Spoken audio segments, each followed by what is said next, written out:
প্রথমে ছবিগুলো দেখে নেব। যে কথা আমি আর বিশাখা বারবার বলছি যে বাংলাদেশে হিন্দুরা, বাংলাদেশের সংখ্যালঘু সম্প্রদায় এবার রাস্তায় নামতে শুরু করেছেন। গত বেশ কয়েকদিন ধরে ঢাকা, খুলনা, বরিশাল, যশোর, চট্টগ্রাম, পিরোজপুর, গোপালগঞ্জ নানা অংশে হিন্দুরা হাজারে হাজারে সংখ্যায় রাস্তায় নামছেন। কোনো দিন দেশ জুড়ে জমায়েতের পরিমাণ, জমায়েতের সংখ্যা, জমায়েতকারীদের সংখ্যা লক্ষ লক্ষ ছাড়িয়ে যাচ্ছে। এই ঐক্য অনেক আগে যদি দেখাতে পারতেন তাহলে বোধহয় বাংলাদেশের হিন্দুদেরকে সফট টার্গেট ভেবে কেউ আক্রমণ চালাতে পারতেন না। ছবিগুলো দেখে নিন, সেই ঐক্যের ছবি দেখে নিন, সেই অভূতপূর্ব ঐক্যের ছবি।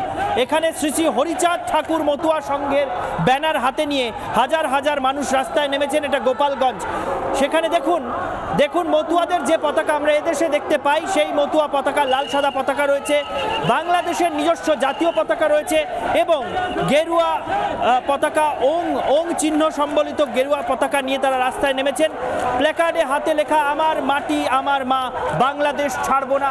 অর্থাৎ বাংলাদেশ যতটা মুসলমানের, বাংলাদেশ যতটা খ্রিস্টানের, যতটা বৌদ্ধর, ততটাই হিন্দুর। এই কথাই এই মিছিল থেকে দেওয়া হচ্ছে। কোনো সাম্প্রদায়িকতার বার্তা নয়, কোনো অশান্তির বার্তা নয়, কোনো বিভেদ বিভাজনের বার্তা নয়। সবাই একসঙ্গে থাকবেন, মিলেমিশে থাকবেন, সবাই সমান নাগরিকের মর্যাদা পাবেন, নাগরিক সুযোগ সুবিধা অধিকার সবার জন্য সমান থাকবে, এই দাবি নিয়ে এই মিছিল। এবং এই যে ঐক্যের ছবি, সেই ঐক্য বাংলাদেশে হিন্দুদের মনোবল ফিরিয়ে দিচ্ছে, ঘুরে দাঁড়াতে সহায়তা করছে। শুধু এই একটি ছবি নয়, এটা গোপালগঞ্জের ছবি দেখাচ্ছিলাম, এবার খুলনার ছবি দেখাবো। খুলনার ছবি। এই জমায়েত যেটা দেখতে পাচ্ছেন, অজস্র মাথা ওপর থেকে নেওয়া টপ শট, অজস্র মাথা, জনসমুদ্র, এইটা বাংলাদেশের খুলনার ছবি। খুলনা বাংলাদেশের তৃতীয় বৃহত্তম মহানগর এবং খুলনা অঞ্চলটা শুরু হয় আমাদের বনগাঁর ওপারে, পেট্রাপোল পেরিয়ে বেনাপোল দিয়ে ঢুকলেই যে অঞ্চল শুরু হয় সেটাই খুলনা এবং তার পার্শ্ববর্তী অঞ্চল। খুলনা শহরে কি বিপুল সংখ্যক সনাতনী জমায়েত তথা জনগর্জন, সেই ছবিটা দেখুন। এইটা খুলনার ছবি। বাংলাদেশে এবারের এই জমায়েতগুলোতে একটা প্রতীকী কর্মসূচি সব জায়গায় নেওয়া হচ্ছে, সেটা হলো শঙ্খধ্বনি।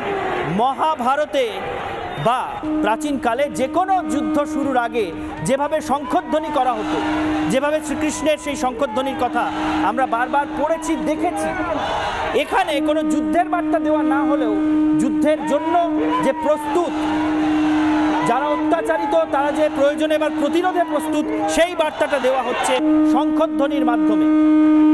শঙ্খধ্বনির মাধ্যমে বুঝিয়ে দেওয়া হচ্ছে এবার গর্জন করার প্রয়োজন হলে গর্জন করবেন বাংলাদেশের সনাতনীরা, হিন্দুরা।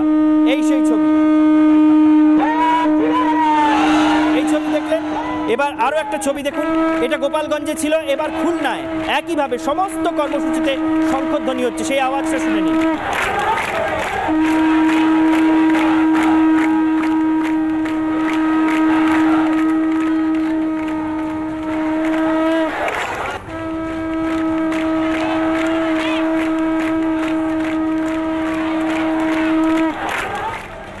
এই পবিত্র শঙ্খধ্বনির আওয়াজ বাংলাদেশের সনাতনী জনগর্জনের ক্ষেত্র থেকে উঠে আসছে। বাংলাদেশের মাটি থেকে এই পবিত্র শঙ্খধ্বনির আওয়াজ উঠে আসছে। তার কারণ, এতদিন যাদের নিপীড়িত করে রাখা যাবে বলে বাংলাদেশের একটি মৌলবাদী অংশ ভাবছিল, সবাই নন, বাংলাদেশের একটি মৌলবাদী উগ্রবাদী অংশ বারবার সংখ্যালঘুদের যারা টার্গেট করেন, নিশানা করেন যে কোনো অস্থিরতার সুযোগ নিয়ে, তারা ভাবছিলেন এদের দাবিয়ে রাখা যাবে। কিন্তু এই শঙ্খধ্বনি বুঝিয়ে দিচ্ছে যে দাবিয়ে রাখা আর যাবে না।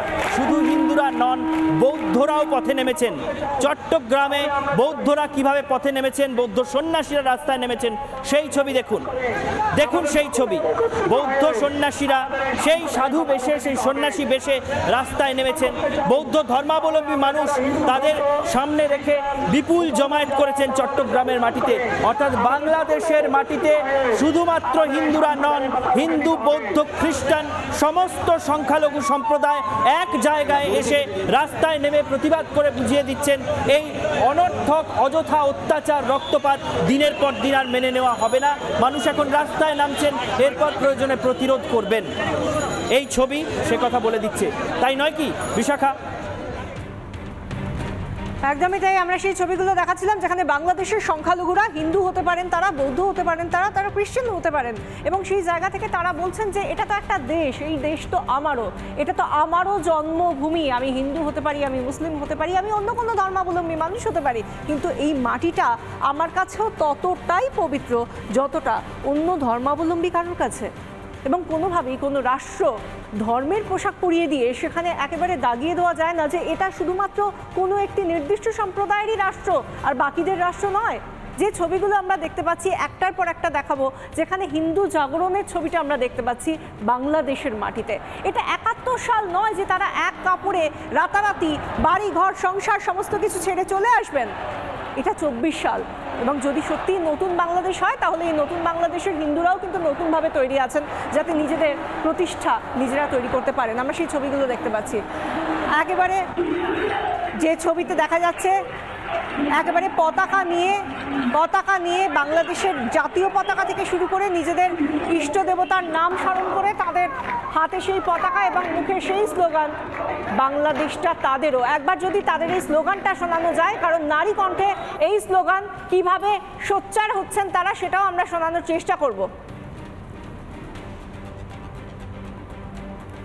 এই স্লোগানগুলো সত্যি শোনার মতো, কিন্তু